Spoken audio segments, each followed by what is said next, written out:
Boa tarde! Que a paz do Senhor reine no seu lar, na sua casa, na sua família. Estamos aqui mais um dia para ler esse livro, Ansiedade, do Dr. Augusto Cury. Deixa eu compartilhar com vocês o capítulo 5. E eu louvo a Deus por essa oportunidade que o Senhor nos deu para aprendermos um pouquinho mais, né? Então vamos lá. Capítulo 5 do livro Ansiedade. O ciúme, a ansiedade e a solidão da consciência. A solidão paradoxal da consciência existencial. Como comentei no capítulo 1, meus livros não são de autoajuda, nunca foram. São de divulgação científica, tanto que são usados em muitas universidades. Por isso, sempre estresso meus leitores com capítulos mais complexos. Tenha paciência consigo e também comigo, se tiver dificuldade de entender tudo o que vou explicar aqui. Para avançar na leitura, você precisa conhecer minimamente a espécie mentalmente complexa que somos e o porquê de construirmos armadilhas mentais, como raiva, inveja, timidez, autopunição, fobias e o ciúme, que é o tema deste livro. Uma pergunta fundamental: pode o ser humano viver só, em plena solidão? Vocês acham? Você acha que Deus criou o ser humano para viver só? Quando Deus viu Adão, quando Adão sentiu só, o que Deus fez? Criou Eva. Criou a mulher, uma ajudadora, uma disjuntora. Porque ele viu que Adão estava sentindo só. Deus já sabia essa necessidade de Adão. Quando Deus criou Adão, ele já sabia da necessidade, porque Deus nos criou um ser relacional. A resposta é não. Por isso, ainda que o homem não tenha personagens reais com os quais se relacionar, ele cria em sua própria mente. O homem é e sempre será um ser sociável. O homem é e sempre será um ser sociável. Nem de longe tenho ou pretendo ter todas as respostas de por que é impossível para o ser humano viver só. Mas vou dar aqui algumas importantíssimas. Desenvolvi uma das poucas teorias da atualidade sobre as sofisticadas áreas do psiquismo humano, como o processo de construção de pensamentos, a formação da consciência e a organização do eu como gestor psíquico. Derivadas dessa teoria, teremos algumas respostas que podem abalar os nossos alicerces sobre quem somos e o que somos. Se não estudarmos o funcionamento da mente, deixaremos de entender não apenas o fenômeno do ciúme e da ditadura do controle, mas também a gênese das necessidades neuróticas mais comuns, a formação dos traumas, a exclusão social, enfim, as mazelas humanas. Podemos tecer inúmeras explicações sobre por que somos seres sociais.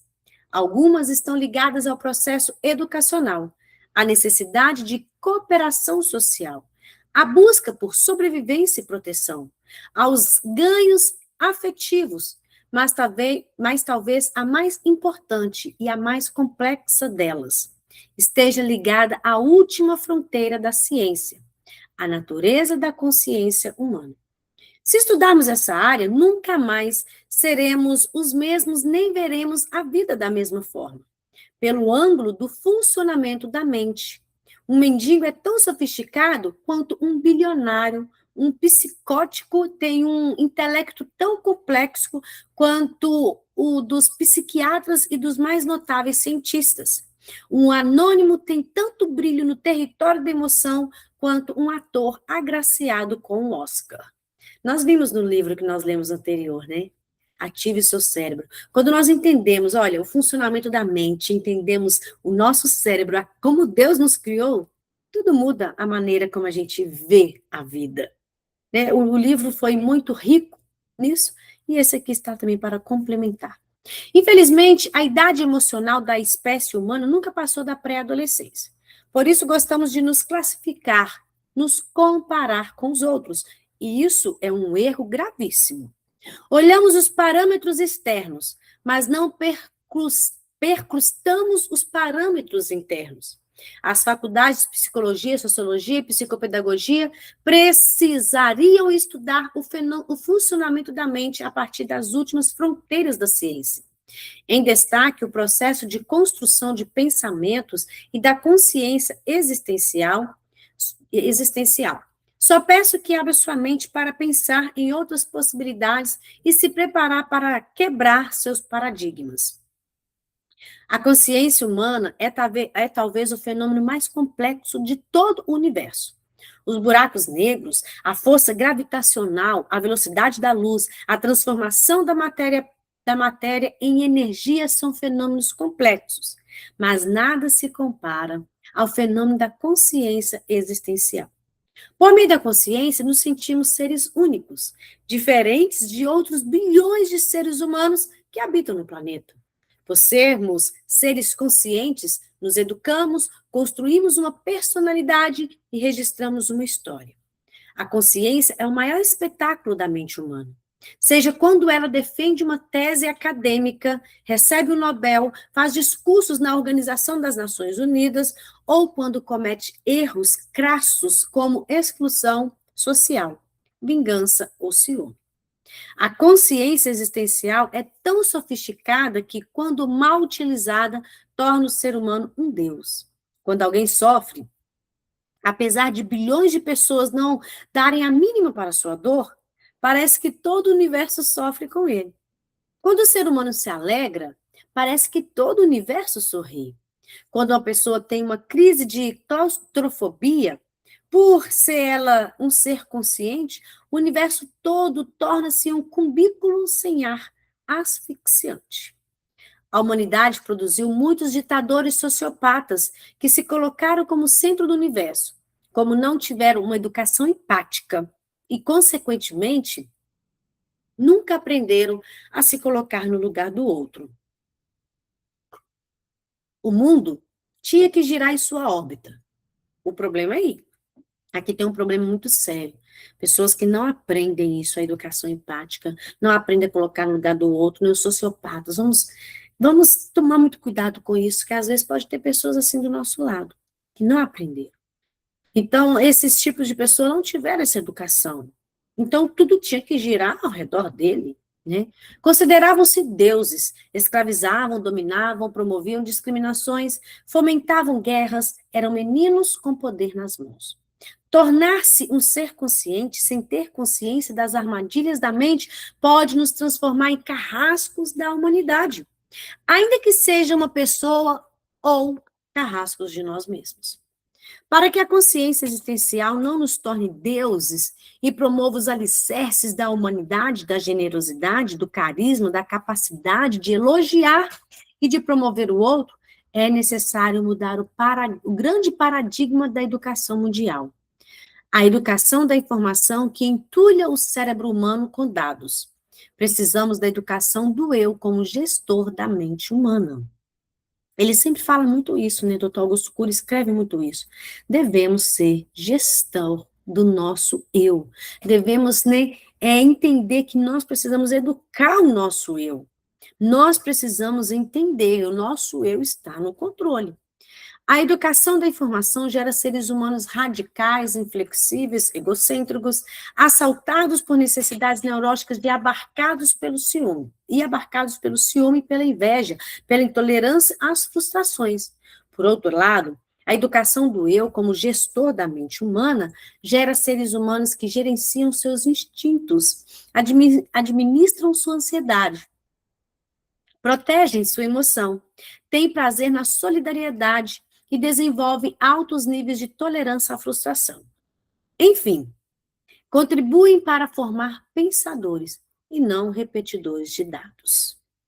Gente, ter tolerância às frustrações é algo que nós devemos entender que todo mundo vai passar por frustração.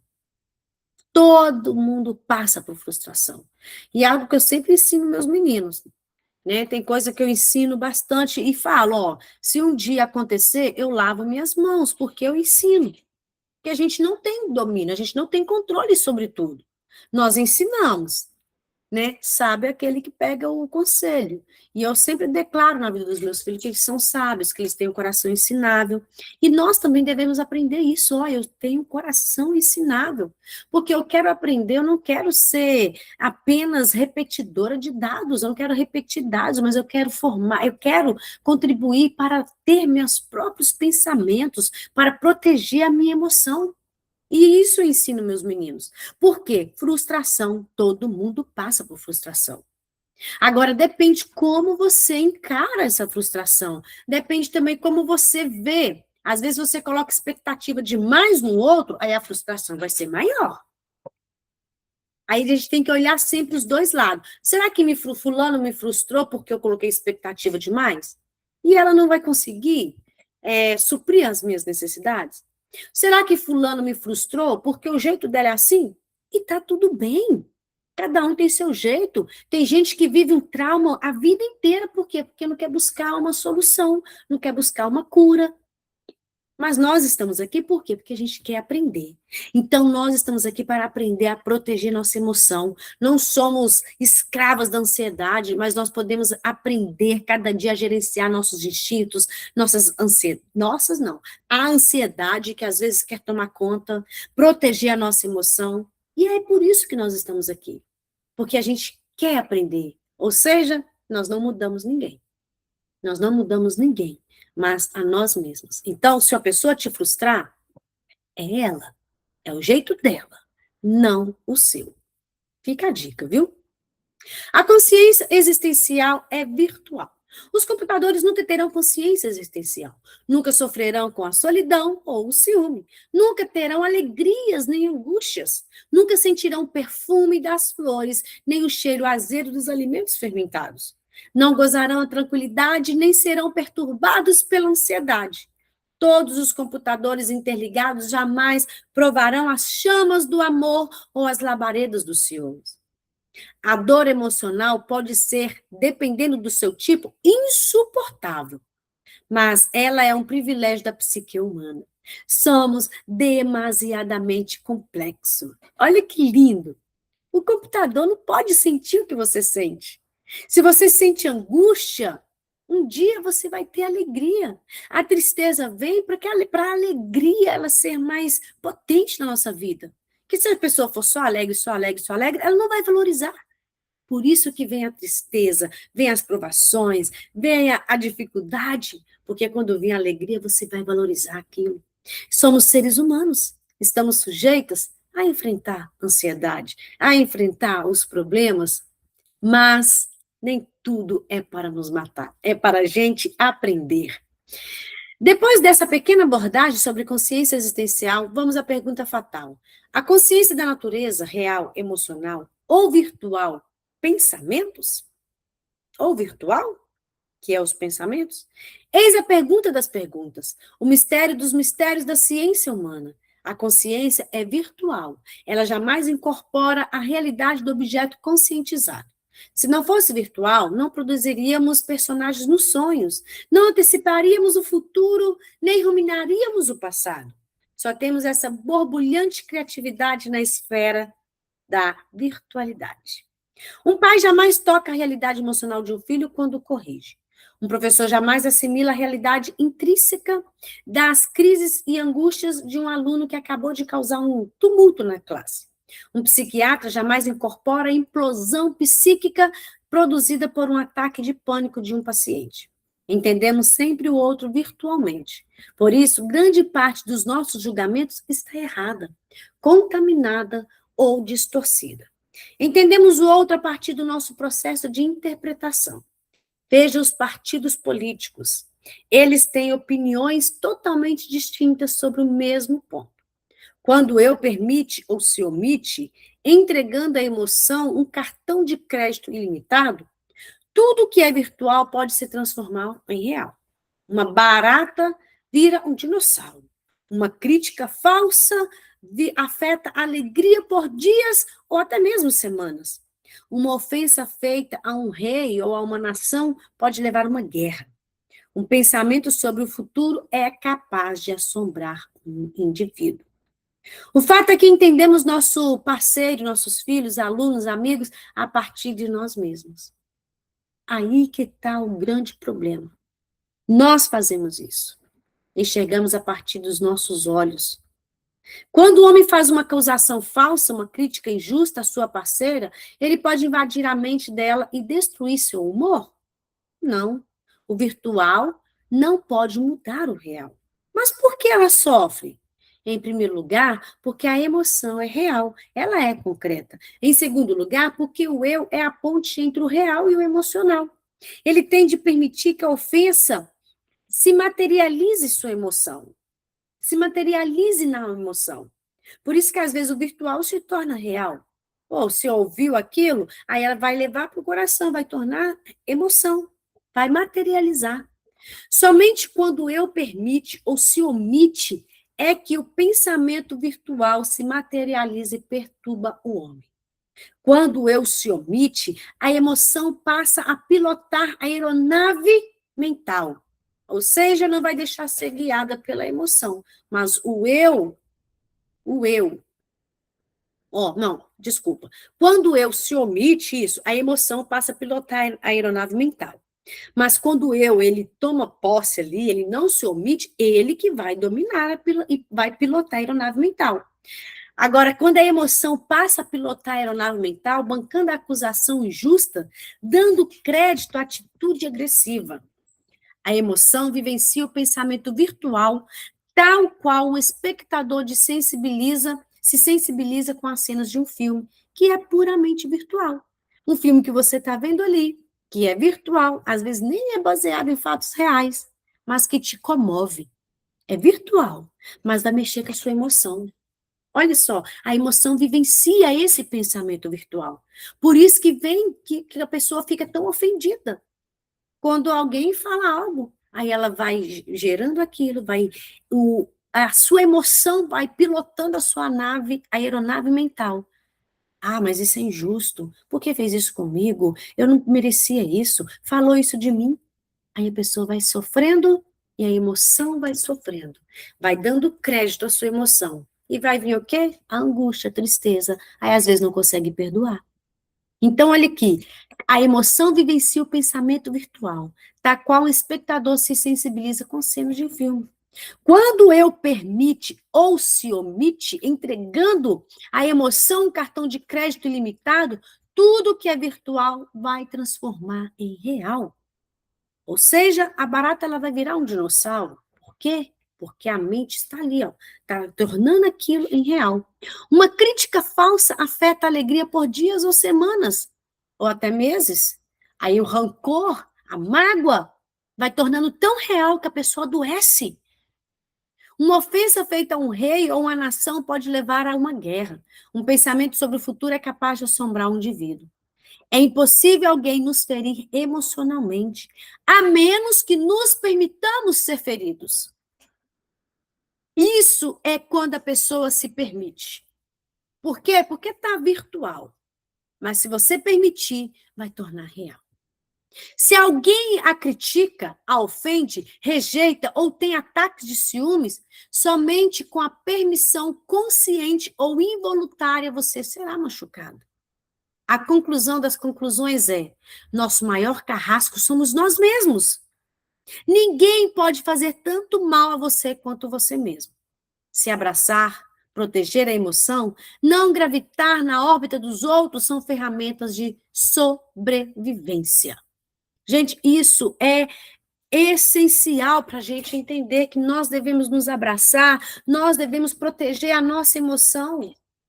Não importa se a pessoa olhou para você com um olhar torto, se ela te cumprimentou, não, se ela te criticou, não. Você está sendo carrasco de si mesma. Quando você permite isso. Isso é muito sério. Nós podemos nos proteger disso. Olha, é impossível alguém nos ferir emocionalmente, a menos que nós nos permitimos isso. Você está se permitindo. Ah, Dini, mas a pessoa falou que quer me ver morta. Opa! Ela quer me ver morta, mas eu quero me ver viva.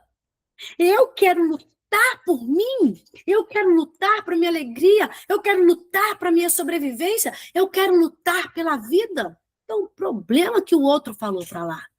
Ah, ele jogou praga em mim. Eu sirvo um Deus que tem poder. Nenhum mal vai, nenhuma palavra vai, sem causa vai prosperar na minha vida. Por quê? Porque eu sirvo a Deus. Então eu vou permitir isso me ferir? Não, vamos tomar conta, vamos nos abraçar, vamos proteger a nossa emoção. Não vamos permitir que essa crítica, essa ofensa, esses ciúmes venha tomar conta de você. Não vamos permitir isso. A ansiedade vital no ciúme. Um astrônomo pode passar a vida toda pesquisando o universo. Sua consciência pode levá-lo a pensar em bilhões de galáxias. Porém, ele jamais incorporará a realidade de uma estrela ou de um átomo. A consciência pode ser de natureza virtual, o deixa mais próximo do objeto pesquisado, mas ao mesmo tempo infinitamente distante dele. Essa é a solidão paradoxal da consciência virtual. Compreendemos o mundo virtualmente, mas não essencialmente, a não ser que usamos o tato e o sistema olfativo. Pais estão próximos dos filhos, contudo, infinitamente distante deles. Casais se amam de forma desesperada, mas fora das carícias, das relações sexuais, dos beijos, eles não tocam essencialmente. Reclamam, criticam, apontam falhas na esfera da virtualidade. Eles elogiam, aplaudam, valorizam também virtualmente. Ainda mais hoje em dia. Vai lá e coloca uma foto, escreve sobre isso, sobre aquilo, adora mostrar para os outros. Mas na realidade, não elogiam, não conversam, apontam, só fica apontando falhas, criticando e reclamando. Enfim, tudo é virtual nas esferas da intelectualidade. Mas o eu é a ponte entre o real e o virtual. Portanto, ele deveria ser maduro e inteligente para transformar, dar crédito e substancializar todos os pensamentos serenos, não os perturbadores que nós lemos no outro livro. Por que nós vamos dar ênfase ao que é esses pensamentos perturbadores? Por que nós vamos dar ênfase a esses pensamentos negativos? Aí não vai estar criando, né, proteínas boas para o nosso cérebro. Agora, quando nós enfatizamos os pensamentos serenos, os pensamentos bons, novas proteínas são geradas, são criadas no nosso cérebro. Se o seu eu não aprender a gerir a mente e os estímulos estressantes, é muito fácil um casal começar a relação no céu do afeto e terminar no inferno das disputas e críticas. Pessoas marcadamente insatisfeitas querem mais atenção, mais retorno, mais valorização, sem saber, todavia, que esses nutrientes são virtuais. Cabe ao eu fazer das pequenas gotas uma chuva e do papel e da caneta uma poesia. Enfim, fazer das pequenas carícias e afetos um rio emocional. Uau, que capítulo maravilhoso. Glória a Deus por isso, né? O Senhor, ele tem ministrado tanto no nosso coração. Deus, ele é tão maravilhoso que ele une tudo, né? Tantas falas aqui desse livro que a gente pode pegar do Ative-se o Cérebro, que a gente pode colocar na nossa vida hoje também. Alimentar esses pensamentos serenos, pensamentos positivos. Ah, Dina, mas você não sabe o que eu estou passando, e eu nem preciso saber, Deus sabe. Deus sabendo já é o suficiente. Mas nós devemos entender que cabe a cada uma de nós gerir a nossa emoção. Não é porque uma pessoa te criticou que isso pode acabar com a sua alegria, com a sua felicidade, e ficar angustiada por dias, até meses. Cabe cada uma de nós gerar a nossa emoção. Kênia, boa tarde. Vânia, Pai do Senhor Jesus. Alguém deseja falar algo sobre este capítulo, para a gente finalizar aqui a gravação? Boa tarde, a paz do Senhor Jesus Cristo. Deus abençoe cada um de vocês. Amém. Glória a Deus por isso. Alguém deseja comentar algo que você ouviu aqui hoje? Que falou um ponto-chave. Tava comentando com minha mãe, tipo assim, às vezes, por mais difícil que seja viver, né, com muitas pessoas, tipo assim, muitas vezes a gente não concorda, né, com muitas pessoas, e elas também não concordam com a gente, Mas é muito melhor do que viver sozinho, né, na solidão, muito melhor, mesmo com dificuldades, mas é melhor viver com pessoas do que sozinho.